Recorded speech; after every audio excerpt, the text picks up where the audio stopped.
falar sobre isso. De 2010 para cá, em 2010 houve mais 3 demarcações de pouco mais de 91 mil hectares. Em 2011, mais 3 demarcações pequenas, pouco mais de 21 mil hectares. Em 2012, até 23 de outubro, já haviam sido feitas 7 demarcações, somando mais de 944 mil hectares. Existem ainda 83 demarcações em andamento, em análise. Ei, deputado Giovanni Queiroz, eu gostaria de ouvi-lo em relação à PEC 215, que foi comentada no bloco anterior. Essa PEC é uma PEC que tramita na Câmara desde 2000, ela transfere do Executivo para o Congresso Nacional a prerrogativa de reconhecer terras de povos tradicionais. Maristela. Eu gostaria de saber se isso não seria mais ou menos como transferir para o Congresso Nacional a definição se uma terra deve ou não ser desapropriada para fins de reforma agrária. E também se isso tem condições de efetivamente acontecer dentro do prazo esperado aqui no Congresso Nacional, se a gente considerar que o Estatuto dos Povos Indígenas, por exemplo, tramita na Câmara desde 91, está pronto para entrar no plenário e não é votado. Perfeito. Deixa eu lhe colocar. Essa PEC 215, ela se propõe a fazer um contraponto ao que hoje existe, aliás, reconhecido pelo ministro José Eduardo Cardoso. Essa semana próxima passada, quando aqui esteve, ele afirmava dizendo o seguinte: a FUNAI é um órgão para defender os interesses dos índios. E a eles cabe a proposta de expansão da terra indígena.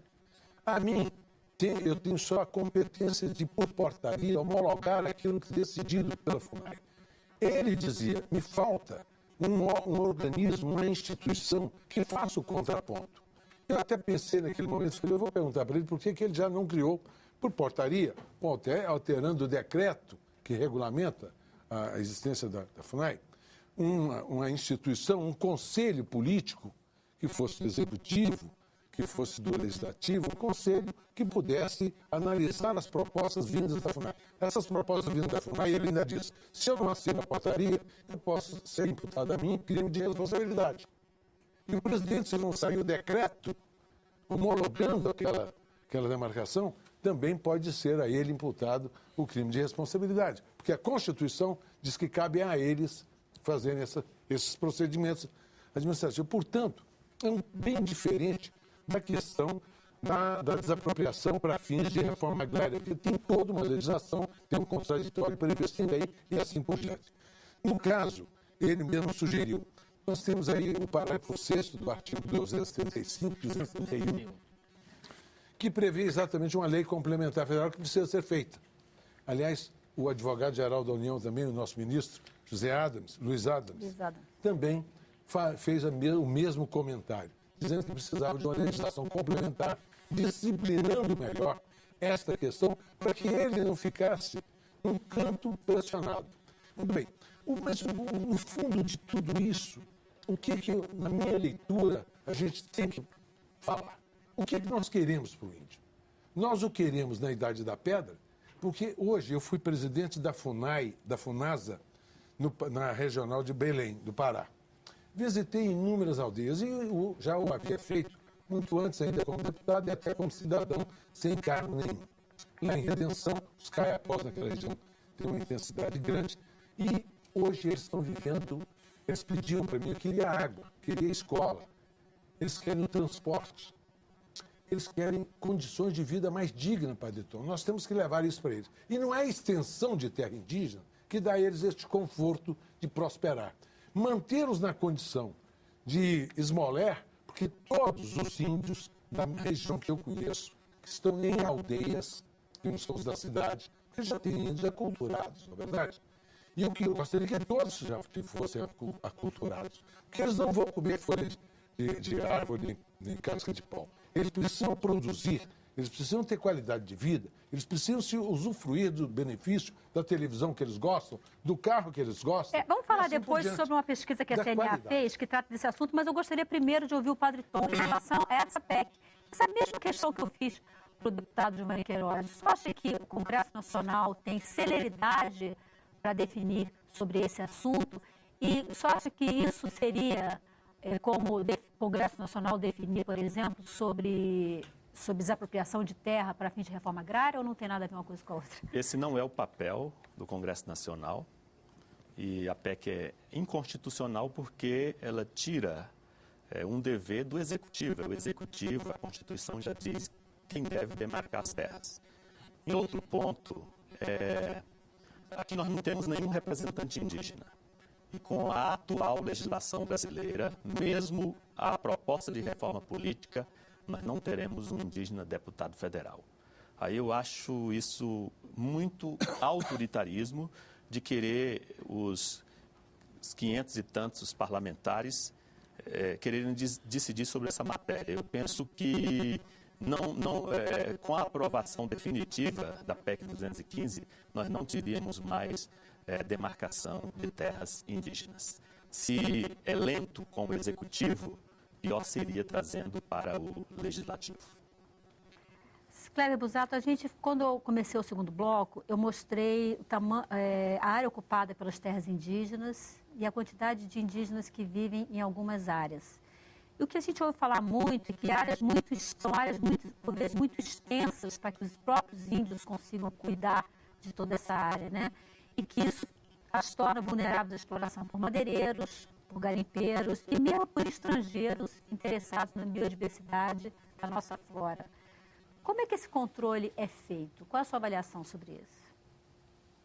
Então, primeiro, é importante ressaltar que quando se fala genericamente que 12% do território brasileiro é demarcado como terra indígena, essa generalização, no nosso ponto de vista, ela esconde uma realidade dura vivida por milhares de indígenas, que vivem especialmente nas regiões Nordeste, Sul, Sudeste, Mato Grosso do Sul. Para você ter uma ideia, no estado do Mato Grosso do Sul, apenas 0,01% do território do estado do Mato Grosso do Sul é demarcado e reconhecido como terra indígena. Em consequência disso, 45 mil pessoas do povo Guarani Kaiowá vivem atualmente em cerca de 30 mil hectares apenas naquele estado, o que torna o caso do povo Guarani Kaiowá uma situação, nosso ponto de vista, de extrema calamidade e muitos têm conceituado como uma situação de genocídio. Nós entendemos que a morosidade nos procedimentos, nos processos de reconhecimento e de demarcação e, portanto, reconhecimento de um direito existente desses povos em relação às suas terras tradicionais equivale à violência contra os povos indígenas. Porque nessas regiões, especialmente, muitas comunidades ou vivem em verdadeiros campos de concentração, como é o caso na região de Dourados, no Mato Grosso do Sul, onde mais de 13 mil indígenas vivem numa área de 3.500 hectares apenas, ou vivem em beiras de estrada, ou vivem cercados, sitiados em retomadas nas fazendas pelos chamados seguranças das fazendas, o que tem causado e potencializado uma violência muito grande contra esse povo, mas não só contra esse povo. Deixa eu colocar aqui, então, 2 comentários que chegaram. O de Natan Jacinto da Silva, ele é de São Paulo. Ele diz: deveriam dar mais terras para os índios para que eles possam ter mais espaço, pois são seres humanos como todos nós. E na mesma linha, a gente recebe um comentário de Rildo Alves de Oliveira, ele é de Desterro, na Paraíba. Ele diz: o país tem uma dívida muito grande com os índios devido à ocupação que ocorre desde a colonização pelos portugueses e espanhóis. Então, esses 2 cidadãos mandam comentários na linha do que você está falando. Nós estamos entendendo que a PEC 215, ela está dentro de uma estratégia que para nós é muito clara da bancada ruralista e aí da própria CNA e outras entidades representativas do agronegócio do país, que é de tentar impedir definitivamente qualquer nova demarcação de terra indígena. Ao mesmo tempo que a portaria 303 soma-se a esse objetivo e estende para um outro objetivo que aí tem interesse, infelizmente, por parte do Poder Executivo do país também, que é de adentrar e explorar aquelas terras que já foram reconhecidas e demarcadas como terras indígenas, que estão na posse dos povos indígenas. Vamos ouvir a CNA.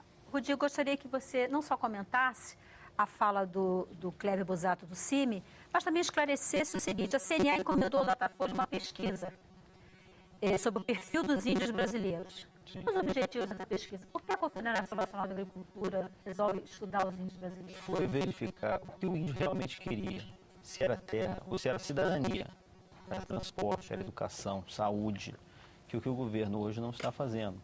A gente observou que a grande maioria dos objetivos dos indígenas não são terras. Terras, eles têm 109 milhões hoje de hectares. Agora, em 2020, 45 mil pessoas. Não é um caso isolado, é um caso que se estende para o Rio Grande do Sul, onde vivem dezenas de acampamentos também. Hoje nós temos 109 milhões de hectares demarcados de terras indígenas. A pretensão é chegar a 200 milhões de hectares, alcançando áreas antropizadas. E o objetivo dessa pesquisa foi verificar, é realmente isso que os indígenas querem? É o segundo item mais apontado como mais importante, segundo o resultado da pesquisa. 24% das respostas, perdendo apenas para a saúde, que registrou 29% das respostas, mas à frente de outros 14 temas, como alimentação, emprego e educação. Então, a questão das terras foi apontada pelos índios pesquisados, pelo Datafolha, a pedido da CNA, como sendo o segundo fator de maior importância para eles. Sim, sim. O que a gente observou que terra, a gente não é contra proibir, inviabilizar a demarcação de terra indígena.